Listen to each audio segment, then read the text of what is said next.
sentiment. But the freedom fighters' family believes that this is nothing but a slander spree by the Congress, who has always espoused hatred to the Hindu Mahasabha icon. Now, if you recall, Rahul Gandhi has had to face many court cases for his comments on Veer Savarkar. In fact, a court in Maharashtra in Nasik summoned Rahul Gandhi earlier this week in a defamation case that was filed against him for his objectionable remarks against the Hindutva ideologue. Now, the Karnataka minister went on to elaborate on Veer Savarkar's ideology to make his point, and he drew comparisons with Jinnah and Gandhi as well. Dinesh Gundu Rao said that Savarkar was a modernist in a way, but his thinking was fundamentalist. Some people said he used to eat beef and he was openly propagating eating beef. So that thinking is different.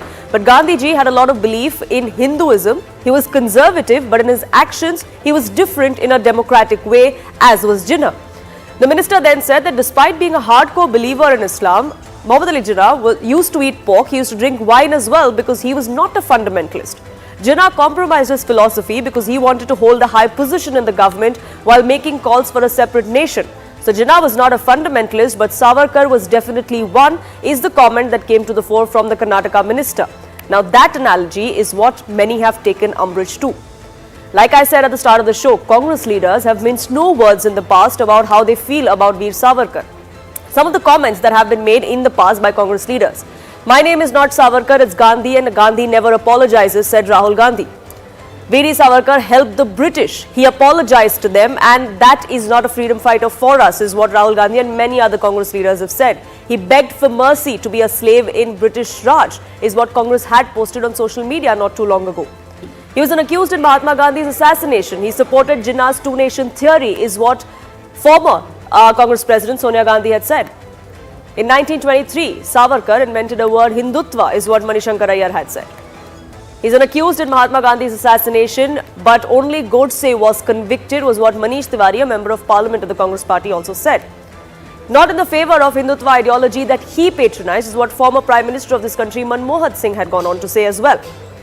Now, the BJP maintains that Congress is a habitual offender when it comes to maligning one of India's heroes, in this case, Vinayak Damodar Savarkar. But in this particular case, of the comments that have come to the fore from Karnataka Minister Dinesh Gundu Rao, in this attack, is there any fact or is this merely fiction?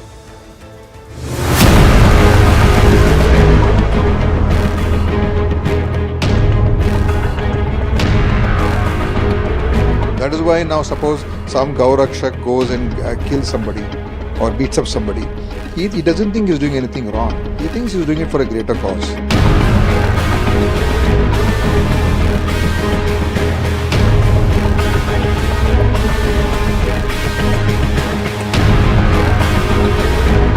Veer Savarkar ब्राह्मण है, गांधी ब्राह्मण नहीं है, तो कांग्रेस ने अपना जातिवादी चेहरा आज खुला कर दिया है। वो डिवाइड एंड रूल, ये ब्रिटिशों की पॉलिसी यहाँ चलाना चाहते हैं। ये हिंदुओं को जातियों में बांटना चाहते हैं।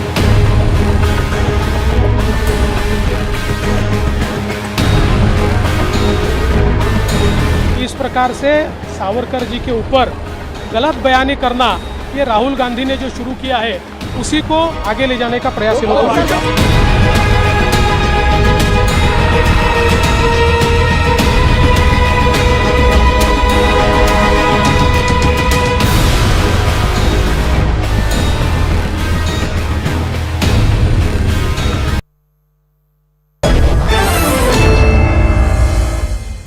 Let's open this up. Gopal Agarwal, national spokesperson of the BJP, will be joining us shortly. C.S. Jha, leader of the Shiv Sena of the Uddhav Thackeray faction, is with us. Shyam Prasad Meka, leader of the Congress, is with us as well. But I want to begin by asking author Uday Mahurkar. You've heard the comments that have been made in this case, sir, as far as cow protection stance or beef eating of Vinayak Damodar Savarkar is concerned. Is there any fact? Is there any substance to these claims that have come to the fore? दूसरा लगा भी, दूसरा भी है ना इसका।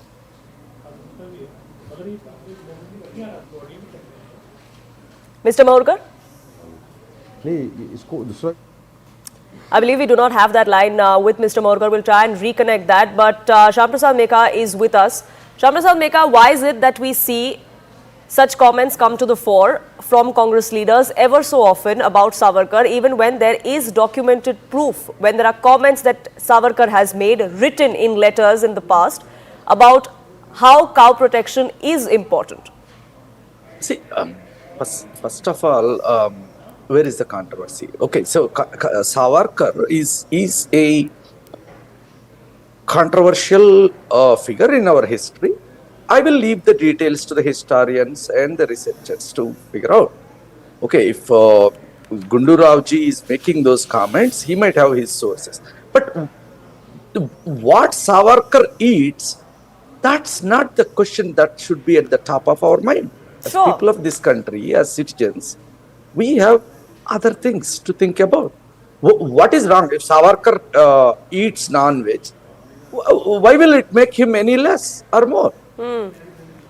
Absolutely. And what How does- Savarkar ate or how didn't does that- eat, or what he propagated, or what other people should eat, is besides the point. And that's not why we're Correct. discussing this. How does that? How But does does that matter? Mr. Dinesh Gundu Rao, who is a minister of a government in a state of this country, when he makes comments like this to try and push through a narrative, if there is no fact, if there is no substance to back that statement, why make that statement?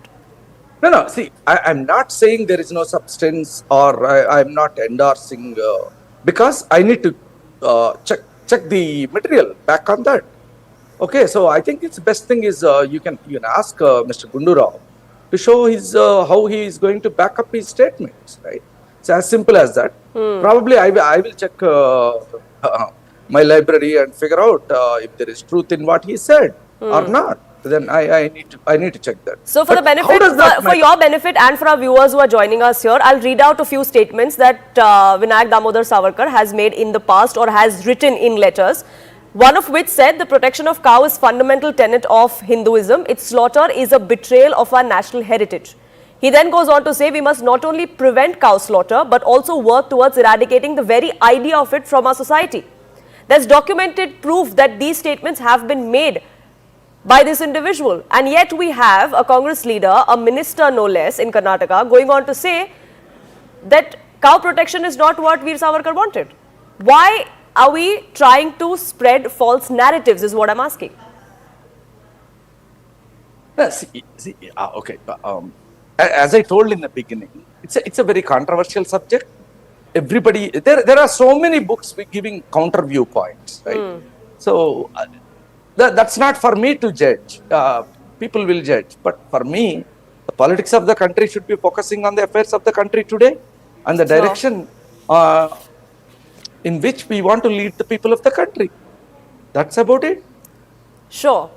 So we may want to divert our attention to other things which are important. Fair enough, there are other issues that need to be discussed as well. But like I said, a politician, a minister no less, needs to make comments responsibly and not without any fact, especially in, like you said, about a person who's believed to be controversial. But Uday Mahorkar, I believe you're now back with us. Gopal Agarwal of the BJP also joins us on this panel. But Yes. Uday Mahorkar, the kind of commentary that has been made as far as Vinayak Damodar Savarkar is concerned from the Congress's side, we've seen that especially in the recent past.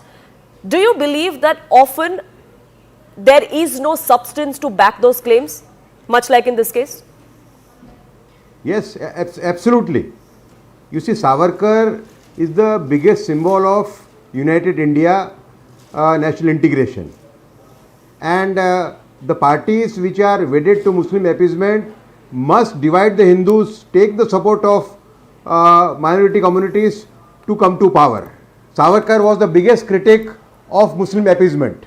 He was not against Muslim community. He was against Muslim appeasement and radical Islam. So let us understand that. In this case also, Savarkar, the Congress leaders have gone to the extent of saying that Savarkar supported cow slaughter and he ate beef. I mean, this is like falsification of history of the worst kind. So, you call Savarkar controversial? I say no. I feel Savarkar is the father of India's national security because whatever predictions he made about India's problems on the national security front, all of them have come true, whether it is Pakistan, China, whether it is the internal security problems of this country. So Savarkar is basically not a controversial person. He has been made controversial by Congress because Congress sees him as a big impediment in the path of it, the kind of divisive politics it practices. So Savarkar for the nation today, a nation which has learned from its mistakes. Savarkar is the greatest symbol of national unity and integrity. He was not anti-Muslim, he was anti-Muslim appeasement, he was anti-radical Islamist.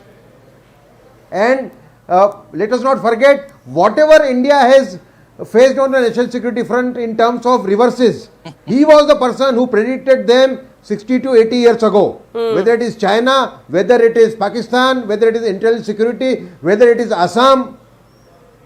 And today's government in power in Delhi is following basically removal of 370,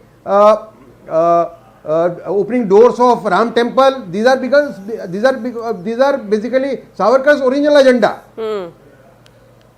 Yeah. But he was a fundamentalist in nature. That's what Dinesh Gundu Rao says. CS Jha, do you agree? Do you agree with what your alliance partner says? He was not secular. He was a fundamentalist, unlike Jinnah and Mahatma Gandhi. See, we certainly have certain reservations about the history being rewritten by each and every leaders who are making comments against the historians who have in the past acted. And very recently, we have asked the congressmen also not to make certain irresponsible comments on Veer Savarkar, because the history says that he was a legend and he should not be defamed in such a manner. And eventually, if you see these kind of statements coming from Congress leaders, they should restrain themselves from doing so. And eventually, since the fact is that all the histories are being rewritten by each and every leader time to time in accordance with their own wishes, which should not be done. And we should not speak unhealthy things about the historians, like BJP also does about Nehru and others. So this kind of comment should not come from politicians who are on a chair. And we should. But why is it then that the Uddhav Sena is comfortable having this alliance with the Congress party? Because this is not the first time that a Congress leader has made a statement like this.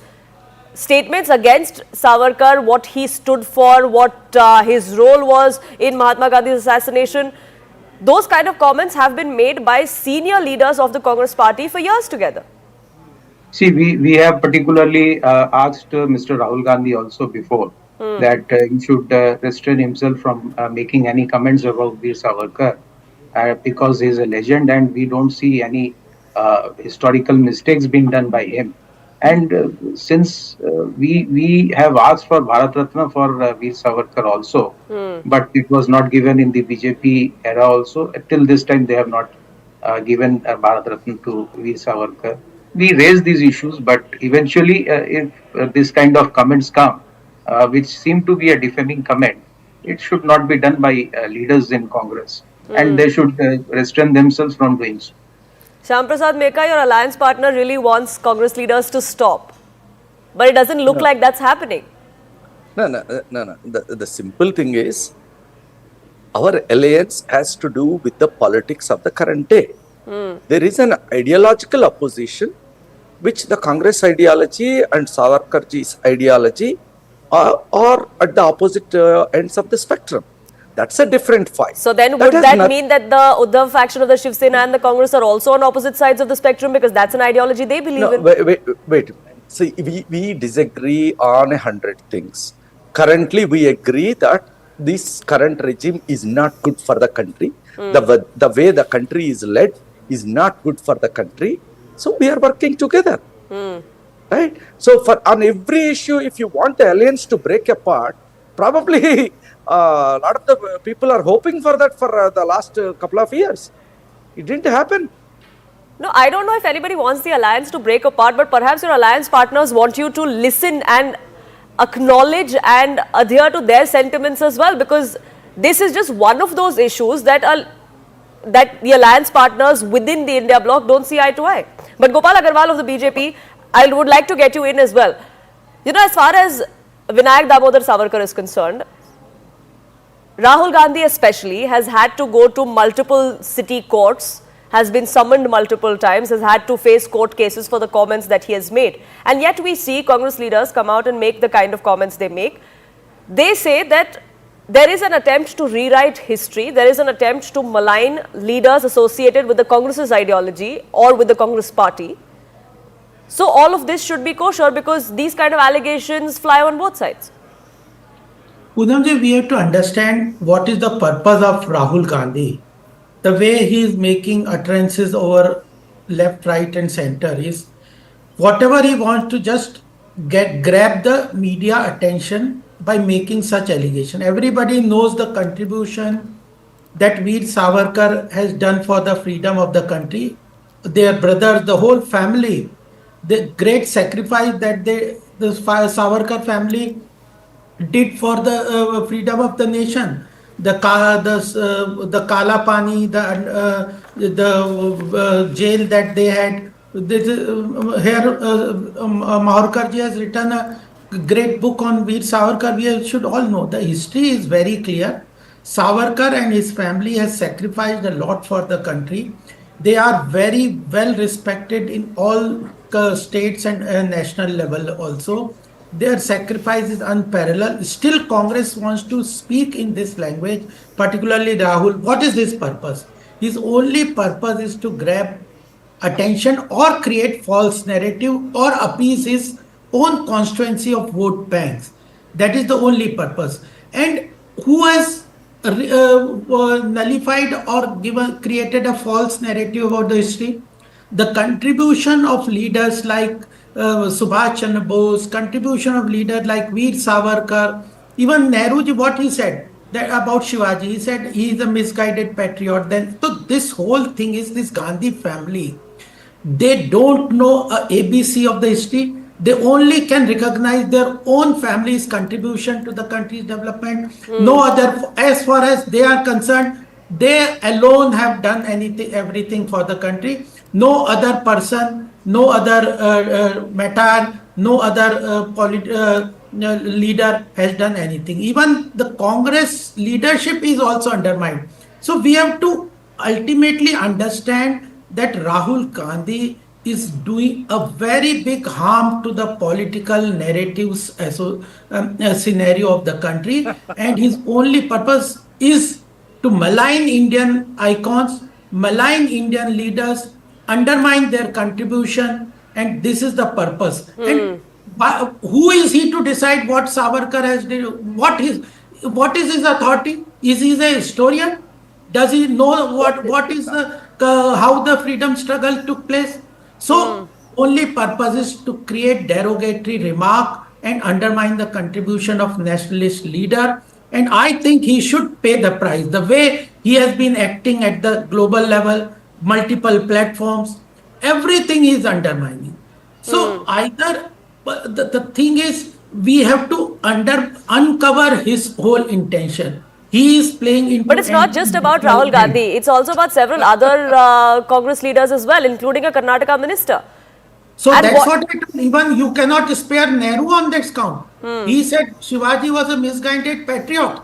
So this is the whole DNA of this Congress. They just want to only go praise their own family members for anything in the country. No other leader, no other statesman, no other freedom fighter has done anything according to them.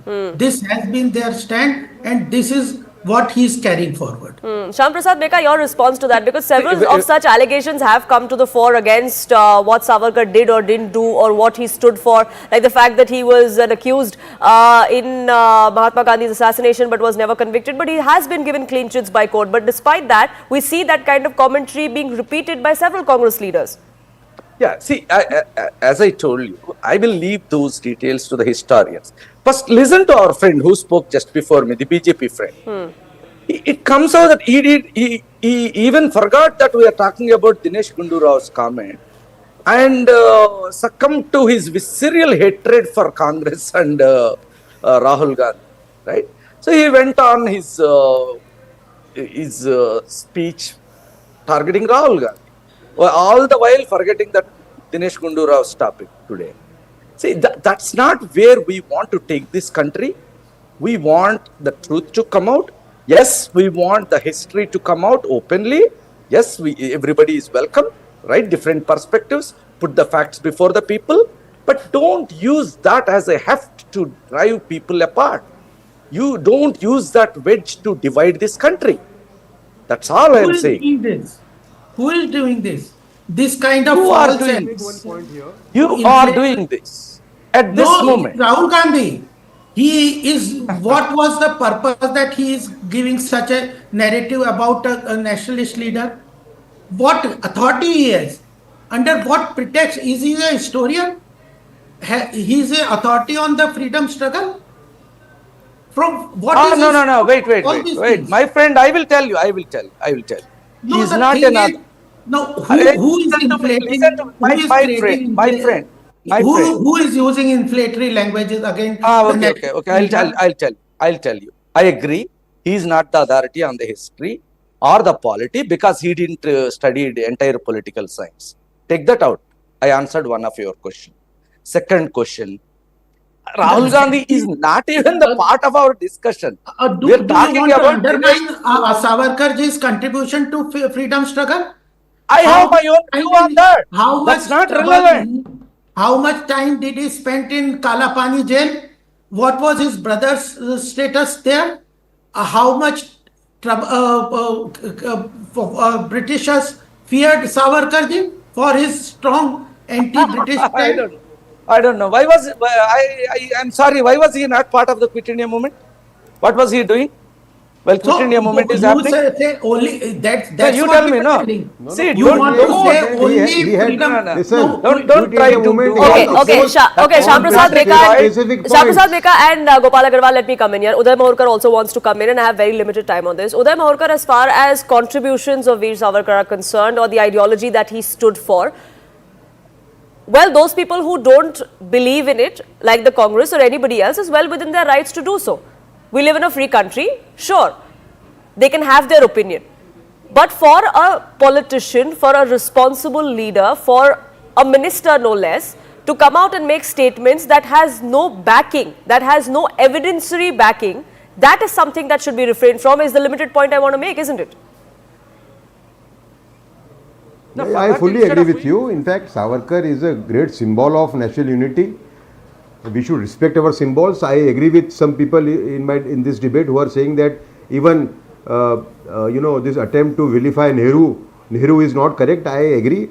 Nehru can be criticized. He cannot be erased from the face from the history of this country.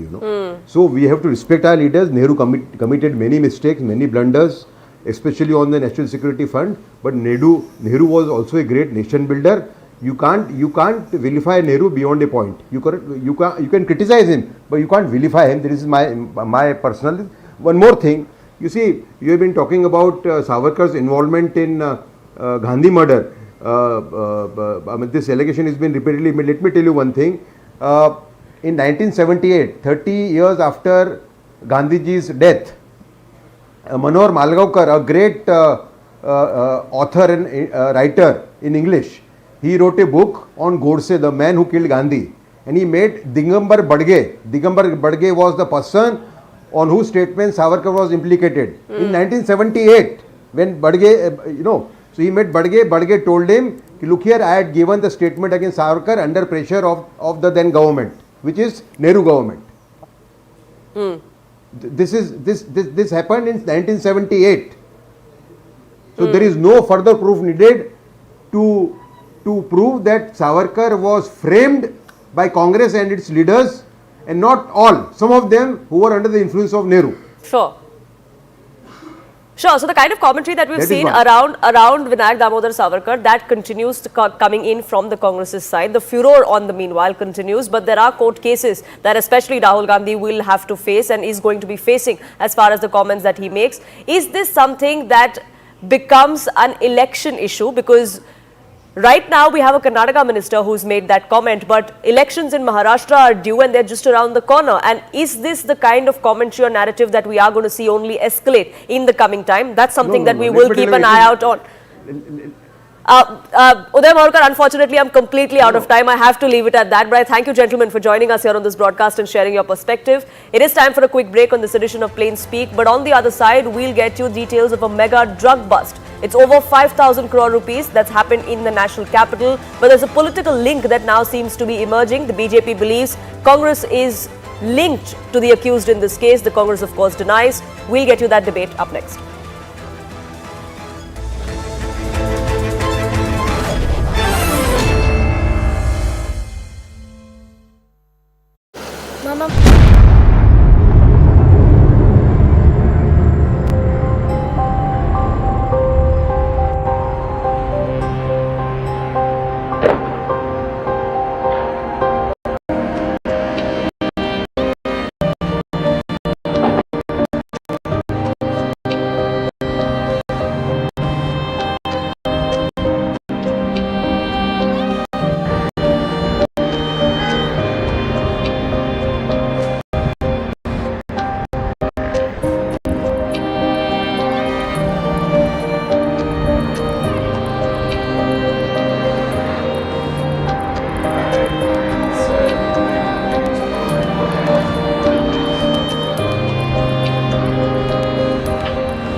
Thank you for staying with us. In the biggest drug bust in the national capital, over 500 kilograms of cocaine and 40 kilograms of hydroponic marijuana was seized.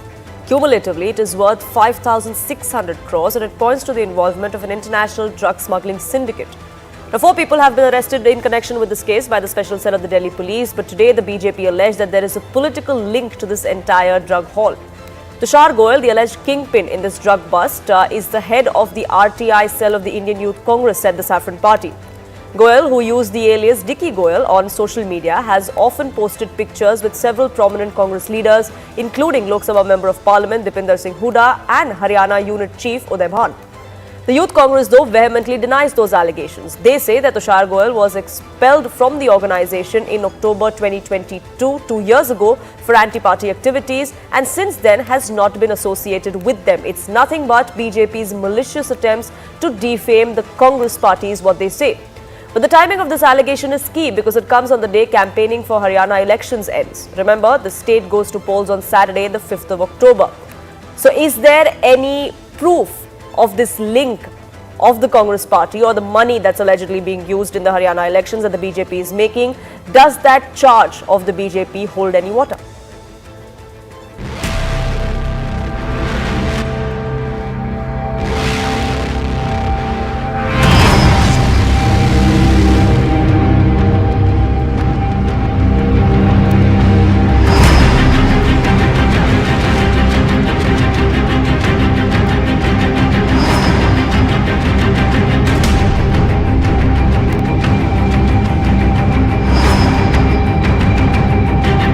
Kingpin है, जिसका नाम तुषार गोयल है, जिसका dicky Goyal के नाम से social media account है, वो इंडियन यूथ कांग्रेस के आरटीआई सेल का चीफ है।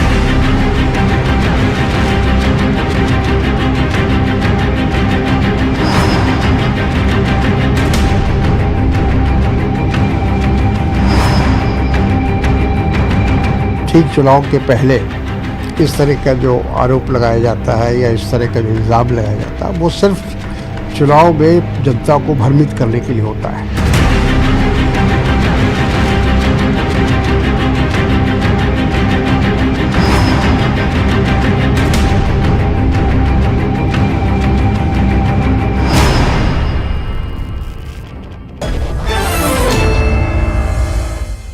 Joining me on this broadcast, political analyst Sanjay Rana, Ambush Dixit, spokesperson of the Congress, and advocate Sumit Chandar is with us as well. Ambush Dixit, let me begin by asking you. We had the Congress today come out and say that we have no association with this man in question. 2 years ago, he was expelled for anti-party activities.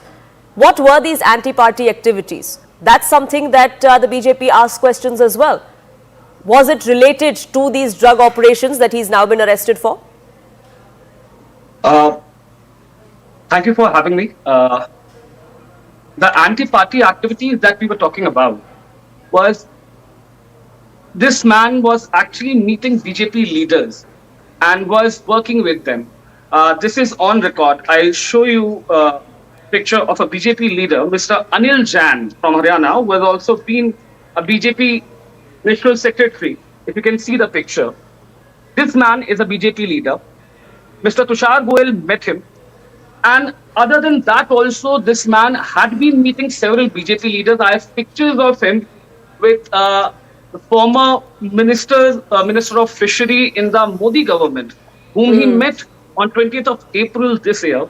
I have pictures of this guy meeting Mr. Ramveer Singh Biduri, who is a sitting member of parliament of the Bharatiya Janata Party. These were the anti-party activities. This man was involved in various other things, and therefore we took a disciplinary action that because this guy was meeting these BJP leaders and we had information that this guy was trying to cross over, or maybe he was trying to work as an asset for the Bharatiya Janata Party in our party. That's why he was expelled from the Indian Youth Congress. He was expelled in 2022, ma'am. I have pictures of this guy that I just showed to you with BJP leaders, prominent BJP leaders, with a sitting member of parliament. The picture was taken this year in March 2024. I have a picture of, I just showed that picture this guy meeting former Minister of Fisheries in the Modi government when he was a minister. Mind you, this picture was taken in April 2024. Sure. This picture Sure, was so the taken in link with the BJP is far more recent than the link with the Congress is the allegation. And Sanjay Rana, if pictures No, are anything so to go, the- so if yes. pictures are anything to go by Sanjay Rana, then the BJP does not come out smelling like roses either. So why then are we seeing this kind of allegation come to the fore? Good evening to my fellow panelists. First of all, drugs is a cancer for any civilized society or any society, and it's obviously damaging the future. If you want to destroy any country, you need to do two things. One is anyways called nasha. Another one is obviously you need to take the people from their cultures. In this way, you can destroy it. When we talk about this allegation, obviously, taking a picture and having a picture with anyone is not a big challenge. I can have a picture with Sonia Gandhi ji or Mr. Narendra Modi. It's not a big deal at all. When they are saying that they expel in 2022, there is any letter which is there which they can show. There is an expulsion letter from October 2022. Yeah, Tushar is expelled from this post which he has. Yes. Number one. Number two. Number three, when we talk about this kind of allegation, why? Whenever we're recruiting, any kind of recruitment happen and we are giving a post to any such person, we need to do the investigation and we need to have at least background check. He is not a new man. If he's doing a drugs, he's a drug peddler of 5,600 crore, then obviously it's hands-on, he's hands-on and he's aware about how to do the business. And it was absolutely not a new man. He's been doing since ages. When he was doing since ages, it's not a 2 year, it's happening only in last 2 years. So if anyone is doing such kind of activity, then Congress is links coming with the Congress, then Congress has to answer. Taking a picture, again I'm saying it, taking a picture or having a picture is not justifying. I can mob anyone picture and put my picture and say that I was standing with having a picture with Sonia ji, having a picture with Modi. But that is not at all justifying. If the person is coming from a Congress background, he has a Congress link, there is a link of drugs, there is a 5,600 crores valuation of that drugs. If all these are coming together, then Congress party need to be answered. And with the similar kind of photographs were there with Sonia Gandhi ji, obviously Rahul ji, Mr. Hooda, obviously he had a picture, is not a big deal. Again I'm saying, again and again, Congress spokesperson or There Congress. is no picture with Mr. Rahul Gandhi ji or Mrs. Sonia Gandhi. Again, I'm saying, don't mislead. sir, I'm not spoken anything in between. Please allow me to speak. Then you have a chance. You can speak and do the counters, not an issue. Okay, I'm here only, and you're also here only. First, they need to give answer why, from where this money were coming. Number one. Number two, this kind of people, how can they appoint a drug peddler as a party leader or is giving some important post? So Congress party has to come out and give the answer. Just saying he had a picture with the fishery minister, he had a picture with somebody else is not justifying. But he was expelled by the Congress party from this position 2 years ago.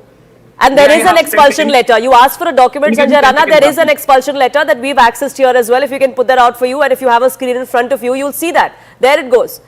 This is dated 17th October 2022. Poonam, any drug, if you are doing it, you become a drug peddler or you are participating in any Ambush Dixit, I'll come to you. Let him finish, please. Okay. Anyone who's involved in the drugs, obviously he has a long chain. It's not a newcomer. He's not born today. He's not born 2020. He's not born in 2023. Obviously, he has a long link, and he has been doing drugs. He was involved in drugs activities since long. Sure. Why Congress party has nominated him or appointed him as a RTI activist, RTI chief of Youth Congress? If it's a Youth Congress member or he was a RTI chief of the Youth Congress, then Congress need to come up. Why? How can they can appoint any drug dealers or drug peddler? Sure. And obviously looking at a scenario, this is not the only incidents which happen with the Congress. Lot of things are keep on coming from abroad as well as India. All the anti-national activities or the drug peddlers are linked with the Congress. So Congress has to come out. I don't know if there's any proof to the allegations that you're making, but Ambush Dixit, as far as this particular man in question is concerned, yes, we agree with you that he was expelled 2 years ago, but he was a part and office bearer of the Congress party. Was there any inkling, any check on his backgrounds, the other people that he worked with? A, that needs to be addressed, perhaps internally for the Congress party as well. B, this comes at a time when we are going to be seeing elections in the state of Haryana, and there are Haryana leaders that seem to be linked with this particular individual as per the BJP as well. Let me answer your second question first. I have shown a picture of one Haryana leader, Mr. Anil Jain, who's from BJP, with whom this guy had a picture with. If pictures are anything to go by, I can show you n number of pictures which link these people and people involved in terrorist attacks, people involved with the ISI who are linked with Bharatiya Janata Party. I have pictures of one Mr. Dhruv Saxena who was involved with ISI and had pictures with Mr. Kailash Vijayvargiya and Shivraj Singh Chauhan. I have pictures of Talib Hussain, Jammu and Kashmir. Sure, BJP I social understand. media Pictures are not but proof of anything. I get that. Let me just. So you also said that because Haryana elections are coming up, and that's why they are showing these pictures. They want this to be a topic. They are losing the elections. Hands down, they are losing the elections. And with this impending defeat, these guys have nothing else to do. This man was appointed and removed in 2022. 2 years, we have had no contact with him while he had been regularly meeting with BJP leaders. Why was he meeting these BJP leaders? What was BJP's connect with this drug deal? I raised this question to Mr. Sanjay Rana.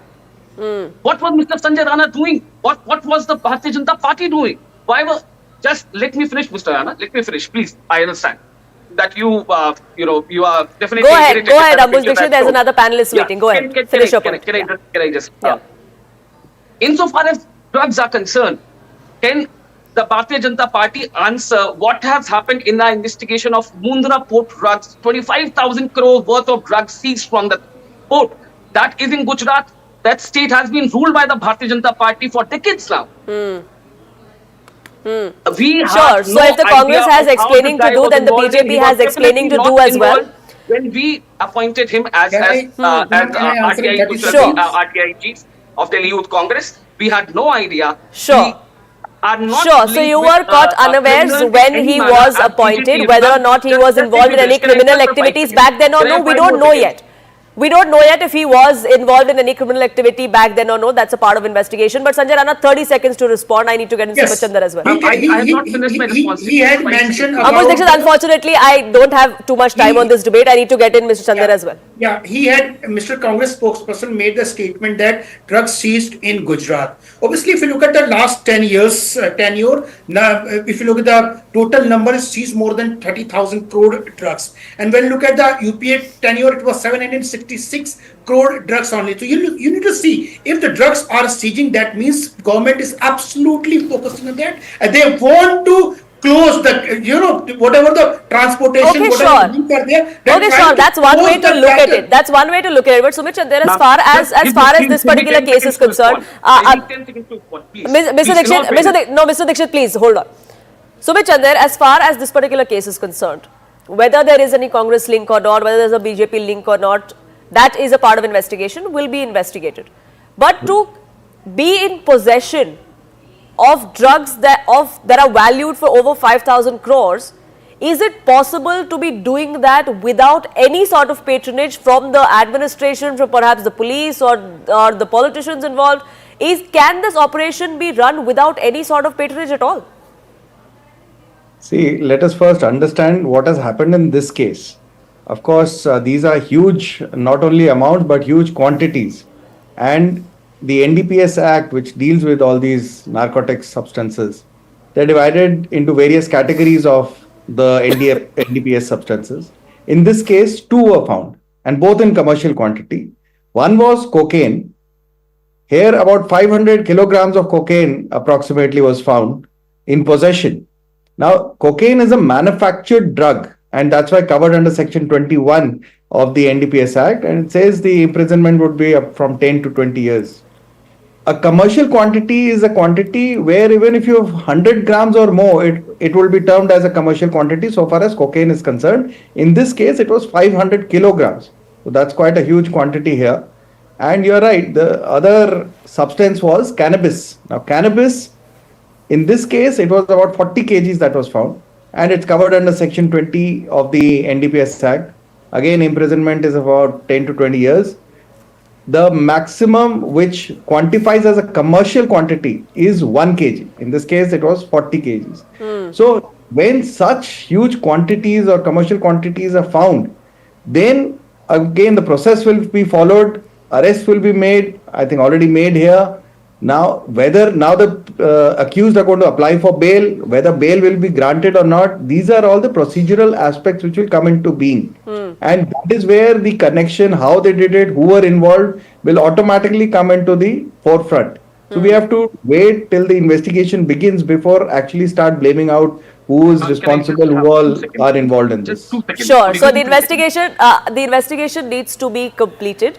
But the timing of this is significant. It's suspect as well, if you go by what the Congress says. But is this really something that would impact voters when they do cast their ballot in Haryana? Well, a lot of people on ground don't believe so. This is just a last-ditch effort by the BJP, is what the Congress says. The BJP, though, continues to demand answers. Unfortunately, I'm completely out of time. Mr. Dixit. Thank you so much for joining us here, all of you three gentlemen, and sharing your perspective. It is time for a quick break on this edition of Plain Speak, but on the other side, we'll get you all those details that are taking place in West Asia. Israel continues its offensive against the Hezbollah in Lebanon as a shadow of a larger, wider conflict looms large.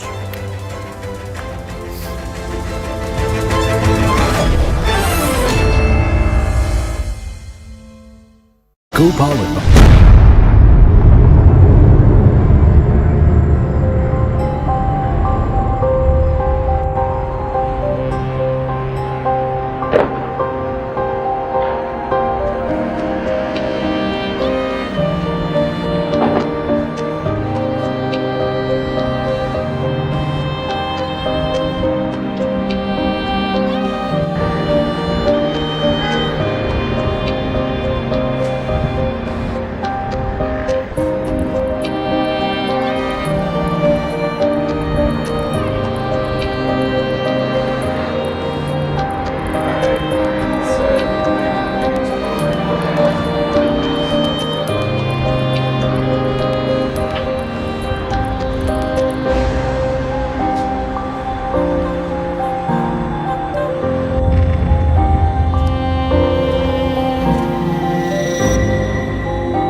Thank you for staying with us. We have some breaking news now coming in here on this edition of Plain Speak. The central government has filed an affidavit in the Supreme Court. This is over the marital rape case that is underway, whether or not marital rape should be criminalized.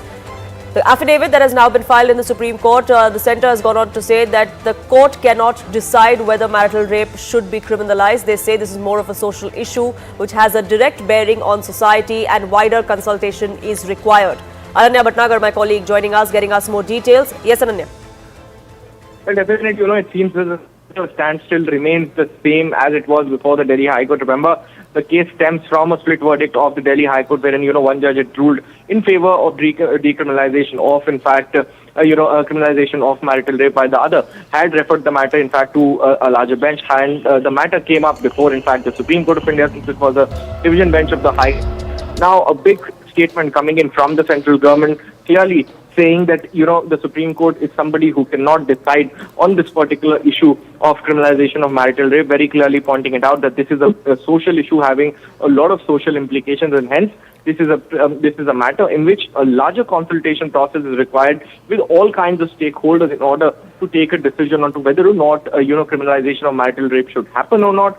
And that is something the centre has maintained since the very beginning. In fact, the central government also going on to say that, the existing rape laws in the country are something that are sufficient to protect the rights of women. Issue cannot be decided without a proper consultation. It also says that it is more, the parliament has already provided for other remedies to protect the right of consent of a married woman, is what, in fact, has been stated by, the central government before. And I read a paragraph from, in fact, this particular affidavit, and I quote that further it is stated that a husband certainly does not have any fundamental right to violate the consent of the wife. However, attracting the crime in the nature of rape as recognized in India to the institution of marriage can be arguably be considered to be an excessively harsh and hence is a disproportionate thing to do, is something that the centre has gone on to say. How much of it does it play before the Supreme Court? How would the Supreme Court react to this stand? Is something that we'll get to know when the matter comes up before the topmost court of the country. Right, Ananya, thank you so much for getting us the latest. Shifting focus now to West Asia, where the shadow of a war looms large over Iran and Israel, with Iran launching its first direct attack, 200 ballistic missiles at major cities, including Tel Aviv and Jerusalem. There were military bases in the Negev desert that were hit as well. Meanwhile, the Israel Defense Forces have reported the deaths of 7 soldiers during a ground operation against Hezbollah in Lebanon. As tensions soar, the Indian government has expressed serious concerns for the safety of its missions and diplomats abroad, particularly in Lebanon, Tehran and Tel Aviv. But Israel's war on terror continues. It will be a year to the October 7th attack by Hamas in Israel on innocents, and the IDF is determined to take down the terror group. Israel Defense Forces and Israel Securities Authority have announced that they have eliminated the head of Hamas government in Gaza and 2 other portfolio holders in an airstrike that happened 3 months ago.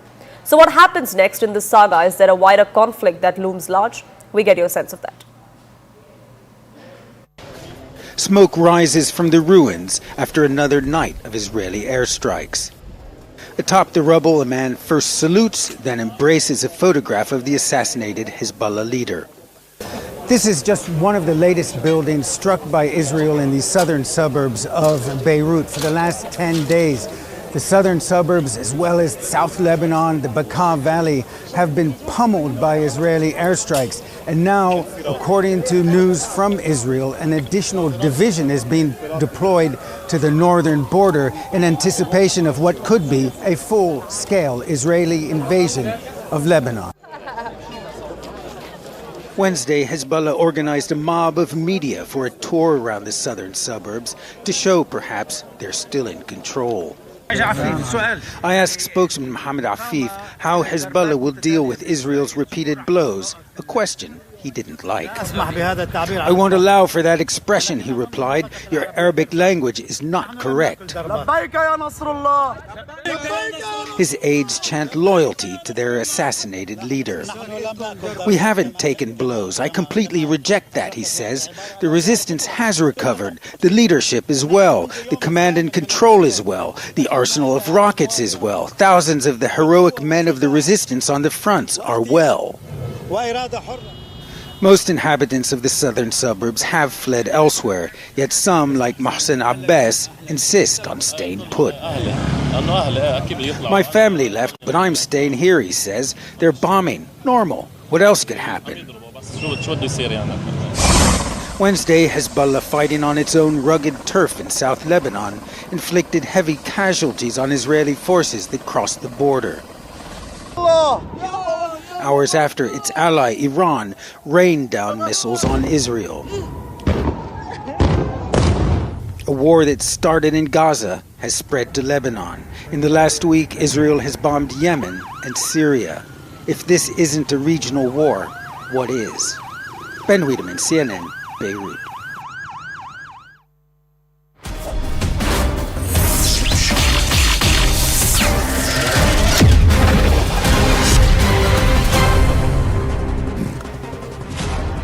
Namaste, Jai Hind. Welcome to this edition of The Right Stand. I am Anand Narsimhan. Ladies and gentlemen, on this edition of The Right Stand, we will start with the story of someone who gave his